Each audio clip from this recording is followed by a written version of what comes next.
और इसी बीच बड़ी जानकारी आपको दे दें कि ईरान के नए सुप्रीम लीडर का ऐलान हो गया है। खामेनेई के बेटे बने हैं ईरान के नए सुप्रीम लीडर।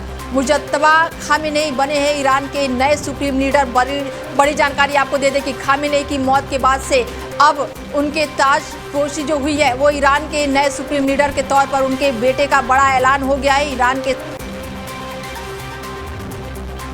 अली खामेनेई ने हवाई हमले में मौत होने के बाद से अब यहां पर उनके बेटे को नया सुप्रीम लीडर बनाया गया है। बड़ी जानकारी दे दें कि खामेनेई जो हैं उनकी मौत के बाद से उनके बेटे जो है उनको सुप्रीम लीडर बनाया गया है।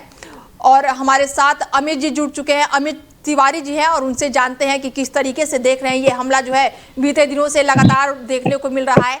किस तरीके से सर आप इसको देख रहे हैं? देखिए, ऐसा है कि ईरान और इजराइल का नाता जो है वो काफी दिनों से हमास को लेके एक निश्चित तौर पे युद्ध के जोन में पहुंचा हुआ था।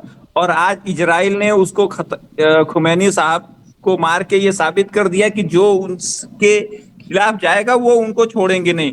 लेकिन सबसे बड़ी बात यह है कि ये वही अमेरिका है जिन्होंने खुमैनी साहब को इस्टेब्लिश किया था राजा पहलवी के पिताजी को हटा करके।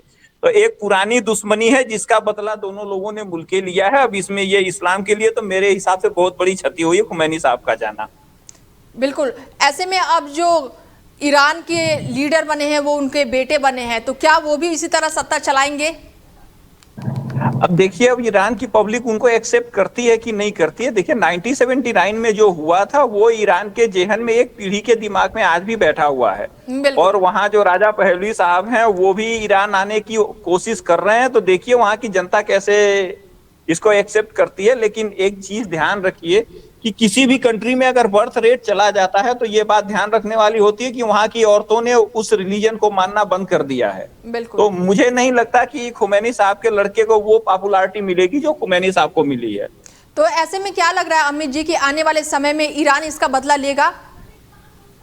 मुझे तो ऐसा नहीं लगता ईरान कोई बदला लेगा। हाँ, मुझे ये लगता है कि 2035 तक ईरान क्रिश्चियन राष्ट्र में बदल जाएगा। ये मेरी बात आज आपके चैनल पे मैं पहले से बता देता हूँ।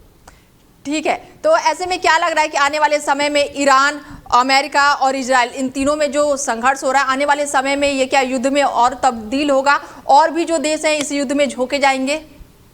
नहीं, कोई कहीं नहीं जाने वाला है। देखिए, जियोपॉलिटिक्स बदल चुकी है, कैश फ्लो सब कुछ डिसाइड करता है। जैसे वेनेजुएला पर अमेरिका ने हमला किया था, किसी ने कुछ नहीं बोला, वैसे ही अमेरिका ने इजराइल पे भी इजराइल और अमेरिका ने मिलकर हमला किया है। चाइना भी अपना मुंह से ही कुछ बोलेगा और रसिया भी करेगा, कुछ होने वाला नहीं है। उनकी मौत पे किसी ने कुछ अभी तक कमेंट नहीं किया। तो आने वाले समय में कोई ईरान का साथ देगा मुझे नहीं लगता है। और ईरान 2-4 से 3 दिनों के अंदर वो सरेंडर करके वो कहेंगे कि भैया हमें डेमोक्रेसी अपनानी है। और यही होगा, ये मेरी बात नोट करके